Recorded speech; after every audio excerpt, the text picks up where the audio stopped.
Pontiac built a 500 horsepower monster in 1969 that could have destroyed the Boss 429 and ZL1 on any drag strip in America. Only a handful of people ever got their hands on one, and Pontiac pretended it never existed for decades. This is the story of the Ram Air V, the most powerful engine Pontiac ever created, and the one they killed before it could embarrass the competition.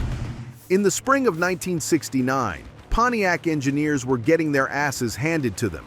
Ford had the Boss 429, Chevrolet had the ZL1, Chrysler had the Hemi, and Pontiac, they had the Ram Air V, which was quick but couldn't touch those exotic race engines. The brass at Pontiac Performance was tired of losing, so they gave their engineers a simple order: build something that would shut everyone up. No budget limits, no corporate restrictions, just build the nastiest engine possible. What they created was so violent, so completely unsuitable for street use, that Pontiac executives took one test drive and immediately started sweating bullets about liability lawsuits. The Ram Air V started with a brilliant piece of rules manipulation. See, NASCAR and NHRA had created a 400 cubic inch limit for certain racing classes, while Ford and Chrysler were building massive 427s and 429s that couldn't compete in these classes. Pontiac's engineers realized they could destroke their 428 block down to 400 cubic inches and dominate a whole category that the competition couldn't even enter. They took a 428 block and fitted it with a 4-inch bore and 3.91-inch stroke, bringing displacement to exactly 400 cubic inches. But this wasn't just a destroked 428. Every single component was redesigned for one purpose: maximum horsepower at any cost. The cylinder heads were the real magic. Pontiac created massive tunnel port heads with ports so large you could stick your fist through them. The intake ports were completely round, unlike anything Pontiac had done before. These heads flowed 325 cubic feet per minute on the intake side. That's more than most modern racing heads. The valve sizes were insane: 2.19-inch intakes and 1.73-inch exhausts. For comparison, the already powerful Ram Air IV used 2.11-inch intake valves. The camshaft was basically a race-only piece with 0.520-inch lift and 308 degrees of duration. At idle, this thing sounded like it was about to stall. The lope was so aggressive that people thought the engine was broken. Below 3,000 RPM, it was a dog. But above 4,500 RPM, it turned into an absolutely savage device that would pull to 7,000 RPM like a small block Chevy. Pontiac never officially released horsepower numbers for the Ram Air V. They couldn't because it was never officially sold. But the few engineers who worked on the project have since revealed the truth. On the engine dyno, with headers and proper tuning, the Ram Air V made between 500 and 540 horsepower. That's more than the Street Hemi, more than the 88 pounds, more than anything you could buy from a dealership in 1969. Herb Adams, Pontiac's chief engineer for special projects, later admitted they had one pulling 543 horsepower at 6,500 RPM on the dyno. With a tunnel ram intake that was being developed, they saw 575 horsepower. These numbers were absolutely astronomical for 1969. Remember, most muscle car engines were making 350 to 450 horsepower. The Ram Air V was in a completely different league.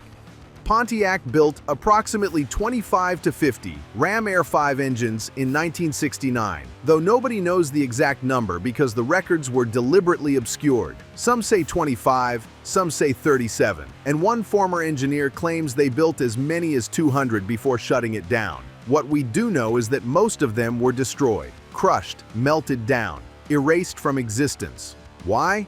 Because in late 1969, the insurance industry declared war on performance cars. Companies started blacklisting anything with over 400 horsepower.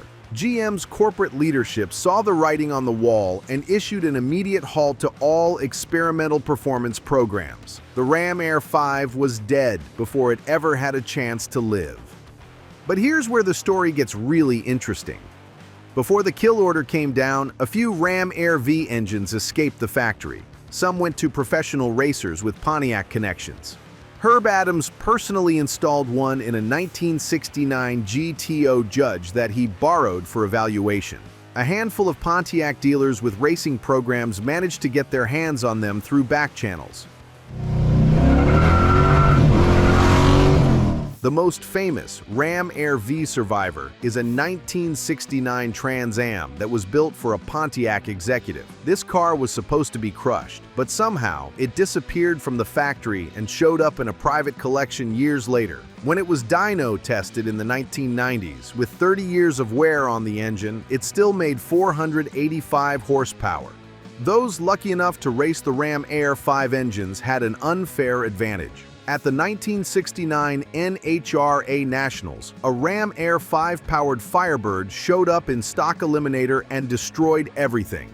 It ran 11.40 seconds at 121 miles per hour on bias ply tires. The NHRA officials were so suspicious they tore the engine down, measured everything, and found it was completely legal for the class. Pontiac had outsmarted everyone. The problem was that success. When word got out that Pontiac had a 500 horsepower, 400 cubic inch engine, every sanctioning body started rewriting their rules. NASCAR specifically banned tunnel port heads on Pontiacs. NHRA created new factoring systems that would penalize the Ram Air V.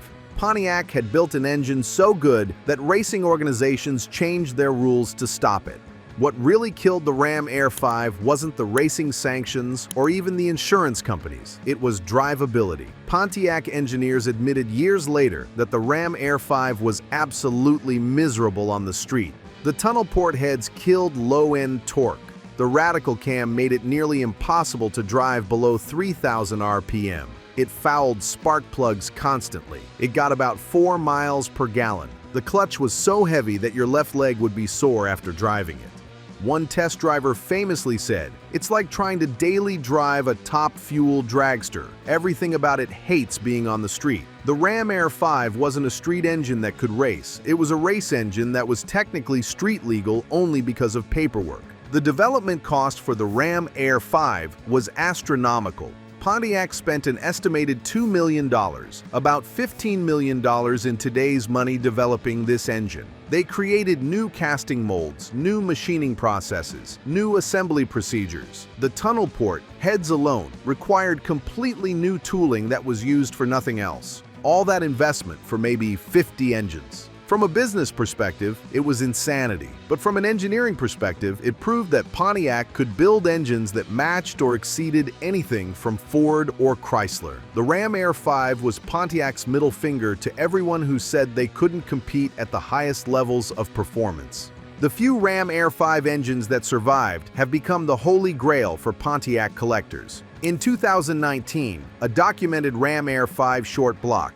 just the block, crank, and rods, no heads, sold for $85,000 at auction. A complete running Ram Air V engine is worth more than most houses. If you found a car with an original numbers-matching Ram Air V, you'd be looking at a 7-figure value. But here's the thing, you probably won't find one. Pontiac never kept official records of which cars got Ram Air V engines. There are no broadcast sheets, no window stickers, no documentation. The only way to verify a real Ram Air V is through the casting numbers and the word of people who were there. It's estimated that fewer than 10 complete original Ram Air V engines still exist. The Ram Air V influenced everything Pontiac did afterward. The Super Duty 455 that came out in 1973 used lessons learned from the Ram Air V development. The aluminum cylinder heads, the aggressive cam profiles, the focus on high RPM power, it all came from the Ram Air V program. Even more importantly, the Ram Air V proved that Pontiac could innovate independently from GM corporate. While Chevrolet got all the corporate support and development money, Pontiac engineers had to be creative. They had to be sneaky. They had to build engines that exploited loopholes and bent rules. The Ram Air V was the ultimate expression of that philosophy.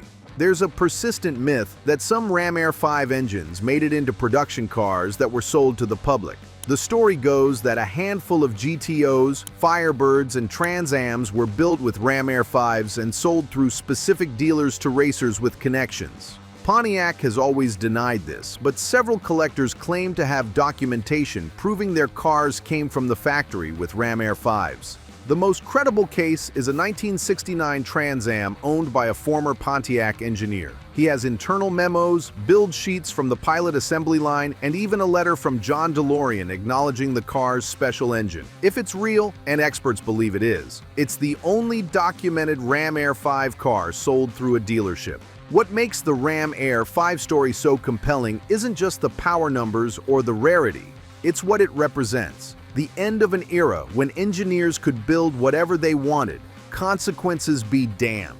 The Ram Air 5 was too powerful for its own good, too wild for the street, too expensive to produce, too scary for the lawyers. It was everything a muscle car engine should be, taken to its absolute extreme.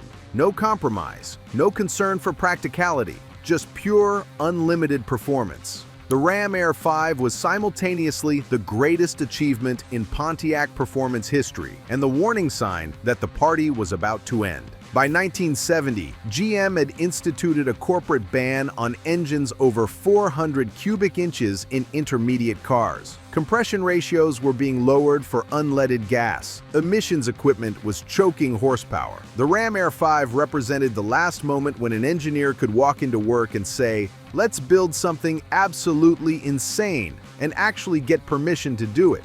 Today, the Ram Air 5 is more legend than reality. Most Pontiac enthusiasts have never seen one in person, much less heard one run.